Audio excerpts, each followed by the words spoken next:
अस्सलामुअलैकुम वरहमतुल्लाहि वबरकातुहू नहमदुहु व नुसल्ली अला रसूलिहिल करीम अम्मा बाद अऊज़ु बिल्लाहि मिनश शैतानिर रजीम बिस्मिल्लाहिर रहमानिर रहीम रब्बिश्रह ली सदरी व यस्सिर ली अमरी वहलुल उक़दतम मिन लिसानी यफ़क़हू क़ौली। आज हम बात करेंगे अल्लाह ताला के खूबसूरत नाम अल खालिक के बारे में। अल खालिक पैदा करने वाला। अल खालिक का मतलब है बनाने वाला, इन चीज़ों को बनाने वाला जो हमें नज़र आती हैं और इन चीज़ों को भी बनाने वाला जो हमें नज़र नहीं आते। फिर ज़िंदगी और मौत, उनको पैदा करने वाला, जन्नत दोज़ख को पैदा करने वाला, अर्श का पैदा करने वाला, कुर्सी का पैदा करने वाला, आसमान और ज़मीन की हर चीज़ को पैदा करने वाला, पहाड़ों समुद्रों दरियाओं को पैदा करने वाला, इंसानों और हैवानों को पैदा करने वाला, परिंदों मलाइका का पैदा करने वाला, जो कुछ इस मिट्टी में हो, जो इस मिट्टी के नीचे है, सब कुछ इसका और सबका पैदा करने वाला ये है हमारा खालिक, जो हर चीज़ को पैदा करने वाला है। हकीकत ये है कि अल्लाह ताला ही हर चीज़ का खालिक है। कोई भी चीज़ खा वो छोटी हो या बड़ी, तवील हो या कसीर, मुतहर्रिक हो यानी कि हरकत करती हो या रुकी हुई हो, ठोस हो माया शक्ल में हो, कमज़ोर ताकतवर, हर चीज़ को पैदा करने वाला अल्लाह ताला की ज़ात है। देखें कुल कायनात उसमें मौजूद हर चीज़ को जब पैदा करने वाला अल्लाह ही की ज़ात है, तो फिर हम क्यों और इतने बड़े खालिक को उसके हक़ पहचाने बग़ैर हम लोग इतनी बड़ी ज़ात जो कुल इतनी ताकत वाली ज़ात है उसको छोड़ कर किसी और से मांगते हैं, किसी और पर ट्रस्ट करते हैं। अल्लाह ताला की इस सिफ़त पर ईमान लाना और यकीन रखना हमारे लिए बहुत ज़रूरी है। देखें जिसको अल्लाह की अज़मत का एहसास हो जाए ना, तो वो फिर जो है ना वो किसी दाएं बाएं मुँह नहीं करता। फिर उसको पता है कि मेरा फ़ोकस रब की रज़ा उसकी मोहब्बत है, उसी पे कामिल यकीन है, तो फिर अल्लाह ताला से बंदे को हाली भी नहीं मोड़ा करते। कुरान मजीद में अल्लाह ताला फरमाते हैं, ऐ लोगो अल्लाह ताला की नेमत को याद करो जैसे तुम पर की है। क्या अल्लाह ताला के सिवा कोई और पैदा करने वाला है? अगर हम लोग इस आयत को देखें तो हम अपना जायज़ा लें तो कब कब हमने अल्लाह ताला की किस किस नेमत को याद किया? हमारे ऊपर ताला कितनी नेमतें हैं। हम सुबह उठते हैं, अल्लाह ने अच्छी सेहत दी है, शुक्र करते हैं अल्लाह का, अच्छी हालत में उठते हैं, हाथ पाँव तंदुरुस्त है, सब कुछ अच्छा दिया, छत के नीचे बैठे हैं, फिर अच्छा खाना खाते हैं, हर चीज़ अच्छी। तो किस किस नेमत पे हमने अल्लाह ताला का शुक्र अदा किया, ये हमारे लिए एक सोचने का पॉइंट है। फिर इस दुनिया में मौजूद तमाम चीज़ों पर गौर व फ़िक्र जब इंसान करे तो वो भी तब अल्लाह ताला को पहचान सकता है। मैं इधर किसी जगह से गुज़र रही थी तो पौधे मैंने देखे, इतना छोटा सा पत्ता था ग्रीन, और उसके अंदर इतनी बारीक बारीक येलो लाइंस थी, और सुभान अल्लाह पुकार उठी। मैंने कहा अल्लाह जी, इतने छोटे से पत्ते को भी अंदर क्या डिज़ाइनिंग, क्या शेप, कुछ का रंग आगे पीछे नहीं हो, तो उसने ये कौन ऐसा करने वाला है। अगर हम लोग ये काम करना चाहें तो हमारे कलर्स कितने दाएं बाएं फैल जाएं। तो अल्लाह कि एक ही सीक्वेंस में फूल, फिर उसकी लाइनें, उसकी जो डिज़ाइनिंग वो सेम थी। तो मैंने कहा अल्लाह रब्बुल इज़्ज़त, ये सिर्फ आप ही की कारीगरी है, कोई ऐसा नहीं कर सकता सिवाय आपकी ज़ात के। तो इन कायनात की निशानियों में भी अल्लाह ताला गौर फ़िक्र करके ना अल्लाह ताला की ज़ात को पहचाने। तो हमें अल्लाह ताला की मार्फत हासिल करनी है, इन निशानियों को देखकर उसकी अज़मत को पहचानना है। फिर जिस मकसद के लिए उसने हमें पैदा किया, इस मकसद को भी तो हमने पूरा करना है। उसकी तख्लीक में से किसी भी किस्म का कोई भी नुक्स पाया जाता है? जो कुछ अल्लाह ने पैदा किया है कायनात में, जो कुछ हर चीज़ ना अल्लाह के हुक्म के ताबे है। एक नहीं तो इंसान ना शुक्रा है।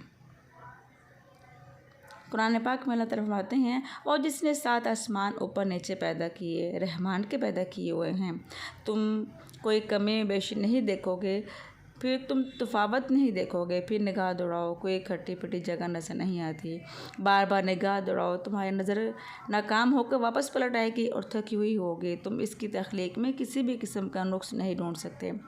सबसे बड़ी मिसाल आसमान है। आप देखें आसमान पे कोई रखना है, उसमें कोई सुराख है उसमें, और ये देखा बगैर पिलर के खड़े हैं।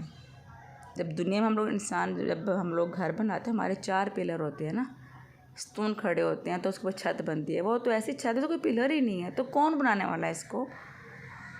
बादल को देखा आपने कभी कि सम टाइम बादल यहाँ पे खड़े होते हैं लेकिन बारिश नहीं होती, और किसी दूसरी जगह पे देखें तो हम सुनने में तब वहाँ बारिश हो रही है। क्यों? अल्लाह का इज़्ज़त नहीं होता, वो अल्लाह के हुक्म के ताबे। अल्लाह ने हुक्म देना तो बादल जाके वहाँ जाके बरसेगा या इधर बरसेगा।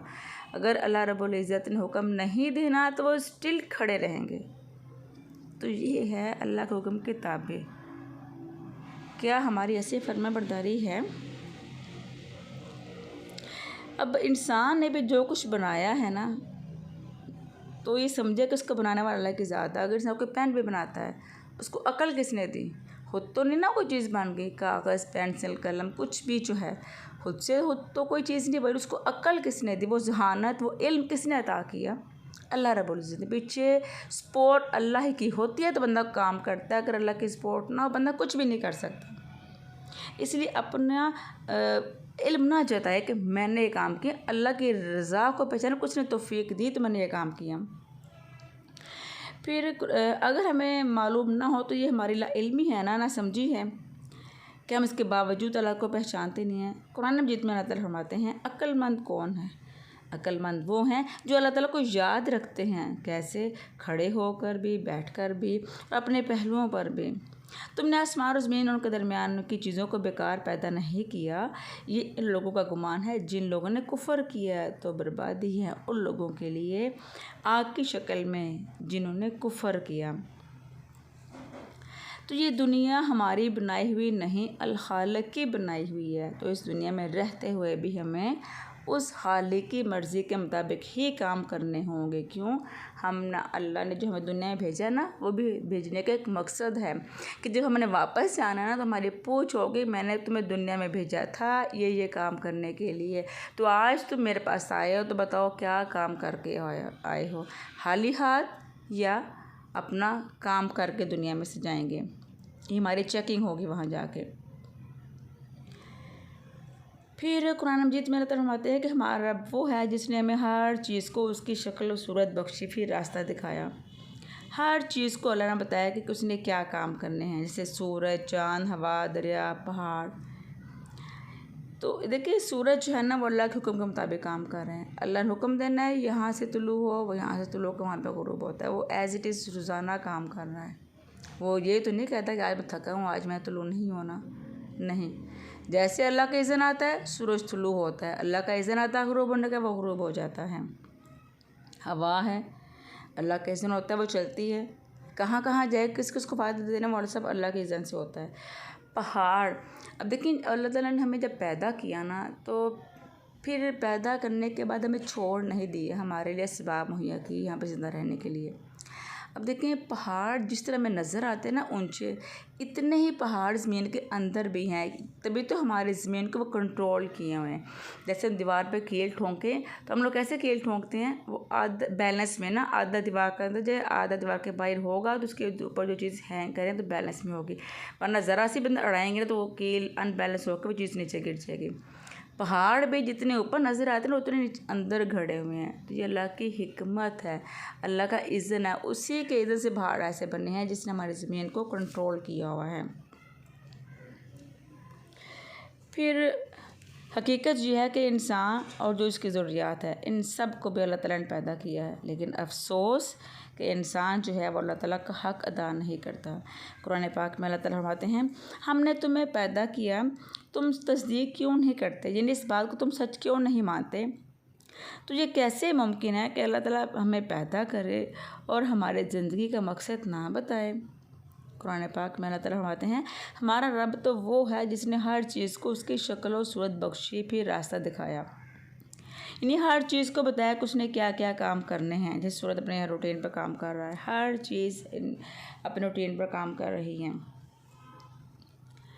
तो इसी तरह मुख्तलिफ़ चीज़ों पर अगर नज़र दौड़ाएँ तो गौर व फिक्र करें कि किस किस तरह हर चीज़ अपने काम में लगी हुई है, हर चीज़ जो है ना अपने अल्लाह के इज़्ज़त के मुताबिक काम कर रही है। तो इसको देखकर हमें अपने ज़िंदगी को कंपेयर करें कि हमारा दिन रात कैसे गुज़रता है, हम क्या करते हैं। मसलन अब शहद के मक्खी को देख लें, वो कितनी छोटी सी मखलूक है और वो कैसे अल्लाह के हुक्म की अताअत करती है।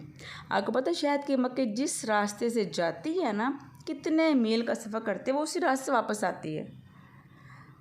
और किसी गंदे फूल का रस नहीं वो चूसती, साफ़ शफाफ फूलों का रस चूस कर कितना हमें मुफीद जो है वो शहद हमारे लिए तैयार करते हैं। वो किसके लिए मेहनत करती है? हमारे लिए। फिर शहद की मक्खी अपनी पैदाइश से लेकर मौत तक मुसलसल काम में लगी रहती है। वो ये तो नहीं कहती आज मैं थकी हूँ, आज मैंने काम पे नहीं जाना। तो अगर एक मामूली मक्खी एक बामकसद ज़िंदगी बसर कर रही है तो हमें फिर क्या करना चाहिए? क्या हम किसी मकसद के लिए दौड़ रहे हैं?